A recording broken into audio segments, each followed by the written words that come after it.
శ్రీ గురుభ్యో నమః. ఆత్మానాత్మరహితం అచల పూర్ణోపదేశికం శ్రీ నిశ్చలానంద నారాయణ గురోర్శిష్యం శ్రీశైల వంశాంబుధిరేవ జాతం శ్రీ పరమానంద శంకరేంద్రం గురుం భజామి. మద్గురుదేవులు శ్రీ శ్రీ పరమానంద శంకరనారాయణ స్వామి వారి పాదపద్మములకు నమస్కరించుకుంటూ ఈరోజు మనము గురుగీత నుండి 20వ రోజు విచారించుకుంటున్నాము. గురుసేవా ఘయా ప్రోక్త దేహస్యాత్ అక్షయావఠ తత్పదం విష్ణుపాదం స్యాత్ తత్ర దత్తమనత్తతం. గురుసేవ దేశికేంద్ర స్వామి యొక్క సేవయే ఘయాక్షేత్రముగా ప్రోక్త చెప్పబడినది. దేహ శ్రీ గురుదేవుని దేహము, అక్షయ నాశరహితమగు, వటవృక్షము షాత్ అగును. తత్పాదం శ్రీ గురుపాదమే, విష్ణుపాదముగా షాత్ అగును.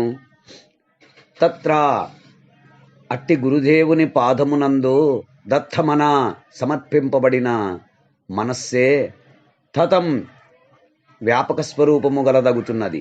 అనగా భక్తి శ్రద్ధలతో చేయబడు శ్రీ గురుదేవుని సేవయే ఘయాక్షేత్రమగును. శ్రీ గురుమూర్తి యొక్క శరీరమే నాశరహితమగు వటవృక్షమని తెలియవలెను. అచ్చటనున్న విష్ణుపాదమగును. శ్రీ సద్గురుస్వామి యొక్క పాదమునం దర్పింపబడిన మనస్సే వ్యాపక స్వరూపమగును. అనగా శ్రీ గురుపాద ధ్యానముచే చిత్తము సర్వవ్యాపక చిత్స్వరూపము నందుతున్నది. ఘయాక్షేత్రమున అక్షయవట వృక్షమును దర్శించి విష్ణుపాదములను సేవించునచో నెట్టి పరమ ప్రయోజనము లభించుచున్నదో అట్టి ఫలమును శ్రీ గురుదేవుని సేవించి శ్రీ గురుమూర్తిని ధ్యానించి తత్పాదములను ఆశ్రయించిన పొందుచున్నాడు. అంత మాత్రమే కాదు, తన మనస్సు బ్రహ్మములో లీనమై బ్రహ్మస్వరూపమే అగుచున్నది. ఇక శిష్యుని యొక్క ధర్మములను తెలియచేస్తున్నారు. గురుమూర్తిం స్మరేత్ నిత్యం గురో నామ సదా జపే గురో అజ్ఞానం ప్రకుర్వీత గురో అన్యాత్ సభావయే. నిత్యం ఎల్లప్పుడును గురుమూర్తిం శ్రీ గురుదేవుని రూపమును స్మరించవలయును. గురో శ్రీ సద్గురుని యొక్క నామమును సదా ఎల్లప్పుడూ జపించవలయును. గురుదేవుని యొక్క ఆజ్ఞను ప్రకుర్వీత చెయ్యవలయును. గురు పరబ్రహ్మము కన్నను హన్యాత్ ఇతరమగు దృశ్య పదార్థమును నభావయేత్ భావించవలదు. అనగా గురుస్వరూపమును సర్వదా పరబ్రహ్మముగా స్మరించవలయును.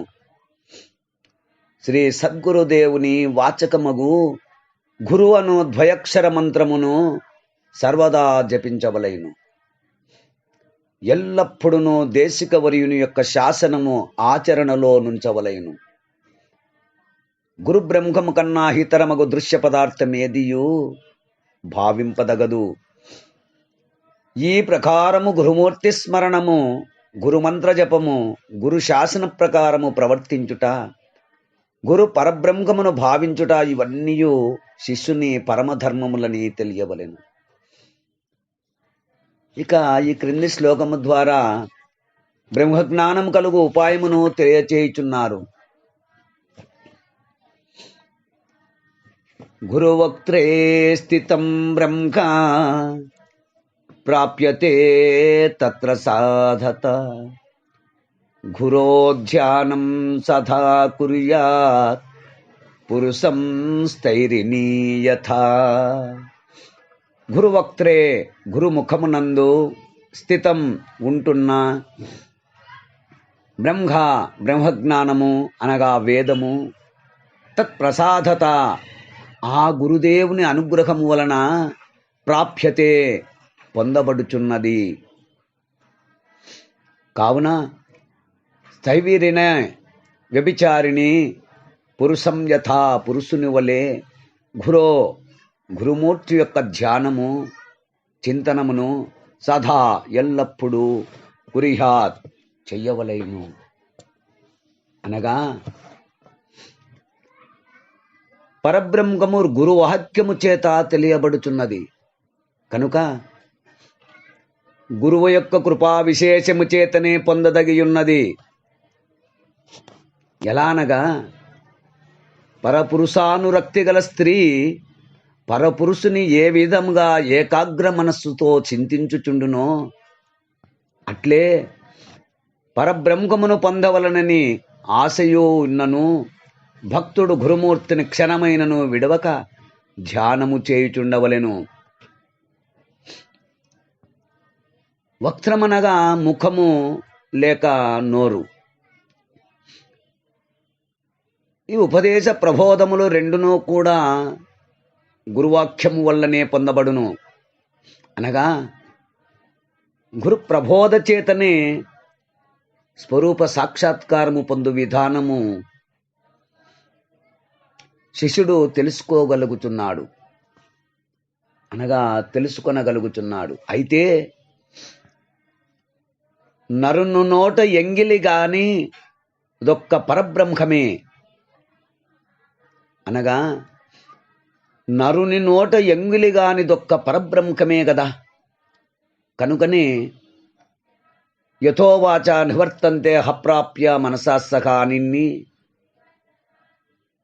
నచక్షుర్గక్షతే నభాగక్షతే నోమనానిన్ని శృతులు కూడా మనకు తెలియచేయుచున్నవి, చెప్పుచునే ఉన్నవి. కనుక గురువాక్యము చేత పరబ్రహ్మం ఎట్లు చెప్పబడును అను శంక తప్పక కలుగుచున్నది. అయితే దీనికి ఒకటే జవాబు, గురువాక్యము ద్వారా ఉపదేశింపబడేది పరిపూర్ణ బ్రహ్మము కాదు. ఎలా అంటే పైన ఉదహరించిన శృతివాక్యములను లక్షింపబడిన పరిపూర్ణ పరబ్రహ్మము గురువు ఉపదేశింపగలిగేది కారణస్వరూపముగు అధిష్టాన చేతన బ్రహ్మము ఇది నోటితో చెప్పగలిగేదే, కానీ శ్రవణ మననాదుల చేయదగినదే కదా. కనుక ఆత్మవారే ద్రష్టవ్యో మంత్రవ్యో శ్రోత్రవ్యో నిధిత్యాసతవ్య అని మనకు బృహదారణ్యోపనిషత్తులో తెలిపినట్లు, మరి ఆ పరిపూర్ణ పరబ్రహ్మం ఎట్లు గురుమూర్తి చూపగలుగును అని ప్రశ్న పరిపూర్ణ బోధకు సంబంధించినది. పరమాత్మ స్వరూపుడై నిలిచిన శిష్యుని కన్యముగా నున్నదేదో అది పరిపూర్ణ పరబ్రహ్మము. అట్టి దానిని శిష్యుడు ఎట్లు గ్రహించును అనే ప్రశ్నకు గురుగీతయే మరొక చోట సమాధానము చెప్పినది. ఎట్లనగా తర్వాయి భాగమును రేపటి భాగములో విచారించుకుందాము. జై గురుదేవ.